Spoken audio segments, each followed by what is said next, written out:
Okay, first, let me talk about level 2. It's really important. You need to remember that level 2 always comes up when you last hit the 9th creep, but your support has to be there, so the experience you get will be divided. So both of you will get to that point where you can literally go ham on the enemy because they are one level behind. However, you need to remember that the 9 creeps rule usually applies to them as well. And even if they were late for the first creep or two, they can still catch up. So keep that in mind. Whatever. Let's go into the clip. I will show you how it's done. You just come up, see my enemies are missing, they're at the blue buff. Alright, so I'm just starting to push the lane a bit. Nothing major, creeping, easy. Just keeping the lane pushed, getting the minions. Notice how my experience bar comes up. See, they're still waiting here. And there's the first thing. If you want to go ham, level 2, you need to put some pain level 1. Unless you're like Corky Annie or Graves Annie, it's going to be really hard to nuke people down from 100% to 0, especially when they have summoner spells. So you want to put some pain, you want to wait for that creep to die. Like this creep dies, okay, now we just wait for Thresh to land the hook. Spoilers. Alright, here's the hook. Built over Peacemaker. Auto attack, headshot. It's over. Well, I'm not saying the lane is won, but you have just gained a lot of presence and a lot of lane dominance. This is going to help you so much into each game, like you'll snowball like mad. This is especially true on lower elos, bronze, silver, even gold. Like this simple tactic is pretty much bread and butter diamond and above. Like people don't know that level 2 means advantage. It's not like someone goes level 2 and you just go ham on them. Nah, usually if you are late with level 2, you will go back, you will wait for yours, and then you will try to fight. Well, that's pretty much all for level 2. Let's jump into the next thing. Okay, so the next point that needs to be reminded. You need to keep on moving.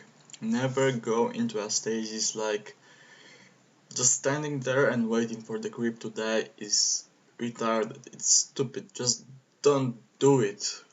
Seriously, keep on moving. Okay, let's go through the clip. It's going to be pretty easy. You're going to see what do I mean. And I think a lot of you do that. Just you didn't know about that. Okay, see, every time I last hit a creep, I immediately move my cursor somewhere else so I can reposition. Okay, and here's the fight. Okay, I missed my W, I'm trash, I'm sorry. Okay, I put a lot of pain there, and what happens there? Look. Now, the W is going to land. What is going to happen? I do not click on Vayne at the first attempt. However, I click that my champion would go not where she is exactly, but a bit above her. A lot of people use it, but they don't realize it. I did not realize that myself, but it's actually a great thing to do. It's not like you just move up, click the enemy champion. Sometimes you can miss unless you use A or Shift plus mouse button. I don't use that. I just click on people. But it's a really good thing to use. It will help you a lot. It will help you kite and chase people more effectively. I mean, you should just try it out. And like that, here's the double kill. Easy. Like, okay, once again, each time I kill a creep, I immediately move my cursor. Like, I just move. I keep on moving. I never stay in one place. It really helps you learn how to kite. And that's extremely important on AD carry. You need to know how to kite. This is probably one of the harder mechanics for AD carries, alongside positioning, which takes a lot of experience. But once you get a grasp of it, trust me, you will get better, you will improve way faster, and you'll be able to play champions like Ashe without any problems because you'll be able to kite effectively. Okay, so that does it for moving. Why does it matter so much? It really does, as you just saw. Let's go into the next thing. Alright, I decided to pull up one more clip, this time with Ashe, as I mentioned. Let's go through it. Okay, I last hit the creep, I move out immediately. Again, creep last hit it, I move. Same thing, all over again. Okay, here comes the fight. They go all in on us because Vayne just hit level 6. I get that. Okay, so here's that. Blind ultimate, I mean, it was predictable. And again, I didn't click on Nami, I clicked alongside her, so that my champion wouldn't follow Nami because I could lose track of her. Like, I don't know how it may happen. Then I just go in, my champion moves, and I click the attack button. Oh my god, not the attack button, I just click the mouse. I didn't use the attack button. That's pretty much it. I just wanted to show you that little clip, how it's pretty much done in a bigger thread. Peace out. The next box is titled, "Can you imagine what I would do if I could do all I can?" Once again, I give mad props to Sun Tzu. This guy was a genius, seriously. Like, his strategies, tactics, seriously, it has been studied for centuries and generations, and I think it's going to happen more and more as people discover that guy. But what do I mean now? You need to ask yourself a few questions. If the jungler comes in, as you can see, there's that motherfucking astronaut Nautilus. Like, I don't know what does he think, like he has a skin and he thinks he's good. Well, he's not. Just kidding. He's mediocre. What is going to happen there? Well, pretty easy. Okay, let's just wait for it. They're trying to chase us. Okay, so I grabbed the lantern. Leon just leveled up, so it's okay. But he's overextending.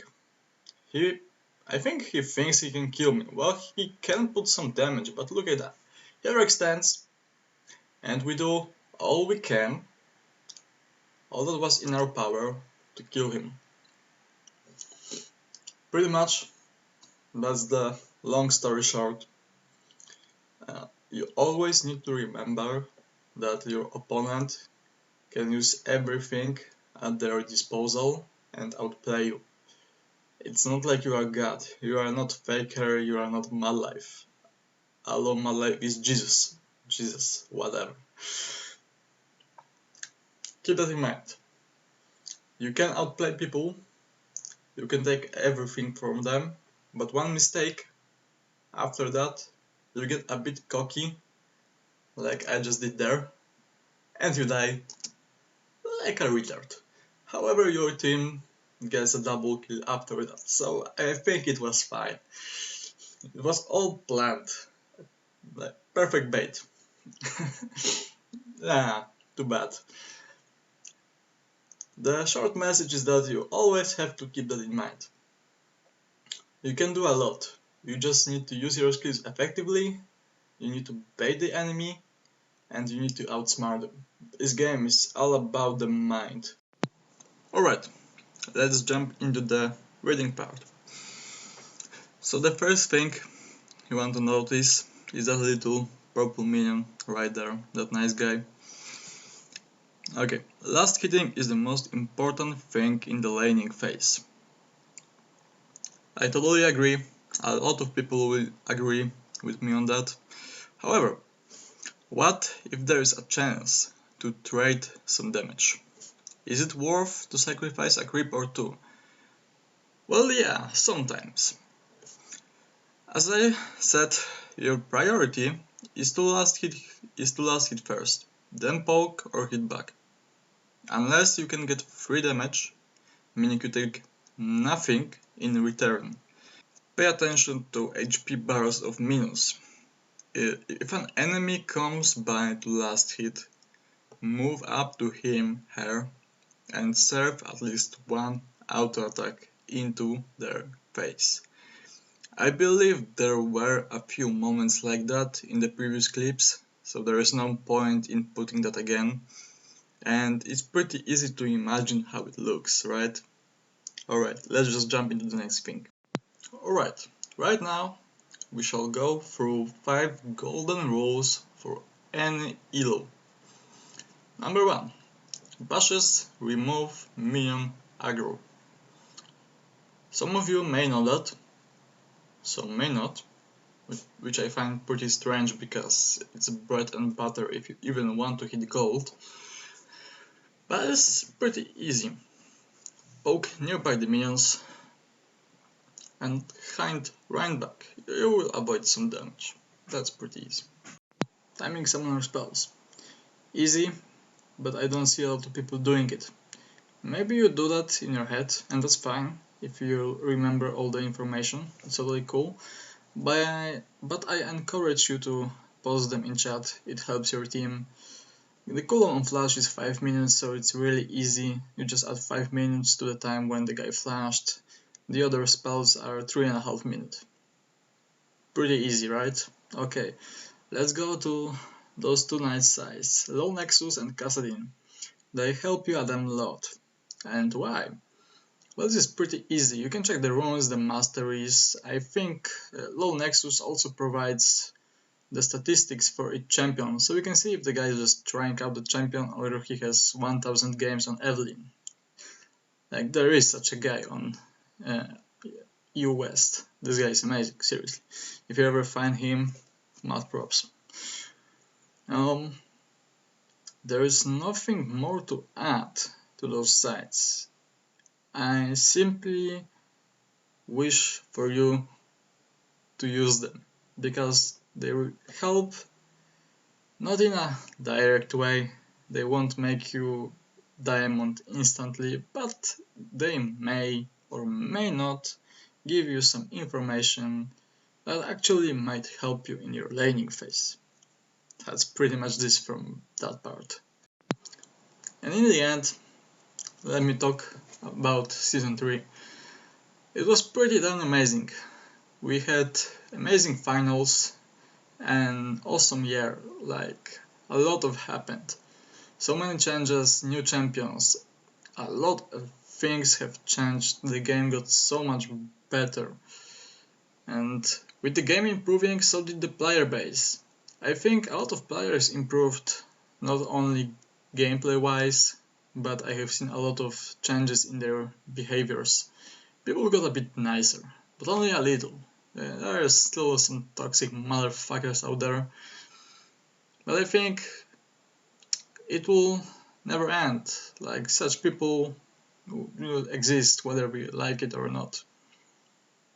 But I believe that a lot of people can be changed if you use the right approach. So Season 3 was great for me. I made my way up to Diamond, even though I never really thought that it would be so easy. Next season, who knows, I might be aiming for Diamond 1, maybe even Challenger. There will be 200 spots, so everything is going to be possible, man. I totally wish you the best of luck in Season 4. Good teammates. I hope you will improve a lot in any aspect. I totally want you to get better by doing this stuff, and I see you guys are enjoying it, so give me some feedback. It's always welcome. If you guys really like this, I will continue on doing that because it's not only fun to me, but I also learn a lot from that. I have seriously seen things on Wikipedia that blew my mind. It made me theorycraft and analyze my games like mad, and I started to love it. Overall, guys, have a nice day. Good luck in solo queue. This preseason is going to be one tough motherfucker, but I believe we can make it. Have a nice day. I'm totally not copying gbay99, however, big shoutouts to him, cause this guy is awesome. Like, he was almost my inspiration to do those things, and mad props to you, gbay. You're a great guy, and I hope you become a great Riot shotcaster. Peace out.